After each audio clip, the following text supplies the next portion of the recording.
Alright, target board here, arm score, Krami, E-Arcade, sir.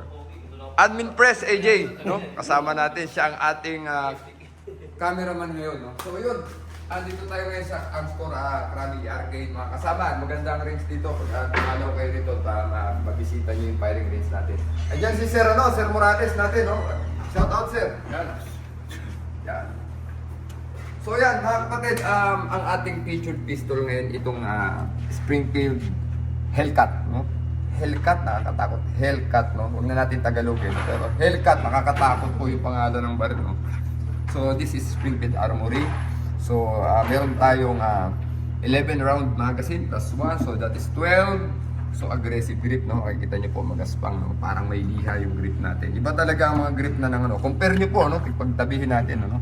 Yung texture ng Echelon at saka nitong ating Hellcat, almost the same, no? The thing is, this is a subcompact pistol, no? So more or less parang 2.5 inch lang, Sir Ronelio Taroxer, no?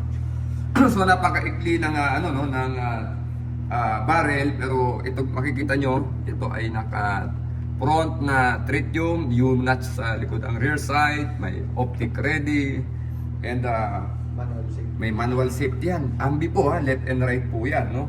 And let us check. Ang trigger po, napakaikli lang po ng ano, ng slack. So let us see kung kaya natin itama ito. Dahil sabi nga natin, pag maganda ang slack ng trigger, mas madali po natin pataba, no? At makita po ninyo, medyo mahirap siyang hawakan pag walang magazine, no? Pag may magazine na okay na po siya, positive din naman, no? So let us see, Hellcat, no? So putok natin.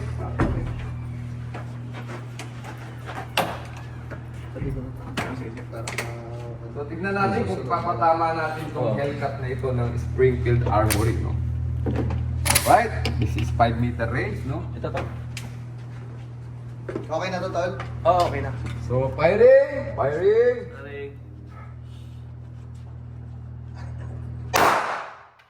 Bullseye, head. Head. Head. Head. Head. Head. Head. Alpha.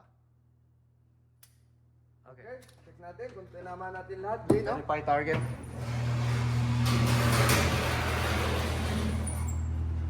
So yan po ang Hellcat, no? So ano pa ang masasabi natin sa Hellcat, no? Pangalan pa lang Hellcat, no? Hellcat. So with that yung ating patama na ganyan dito sa Hellcat na to, do sa mga gusto ng mga compact subcompact pistol na reliable, accurate at masasabi natin pasok po yung budget natin kahit medyo expensive po ito, pero sabi nga natin lagi, kapag mahal, may karapatan maging mahal kasi nakita naman ninyo yung patama, no? So value for the money, mga kapatid, no? Yun yung tinatag na value for the money. Huwag nyo sabing mahal naman yan, kaya maganda nga itama, mahal yun po yung binabayaran natin, mga kapatid. Research and development, yung technology ng baril. So yun naman po, One Gun Pilipinas. Ito po yung ating Springfield Hellcat, mga kapatid. So mabuhay po tayong lahat. To God be all the glory. One Gun Pilipinas, Reloaders Gun and Ammo Trading.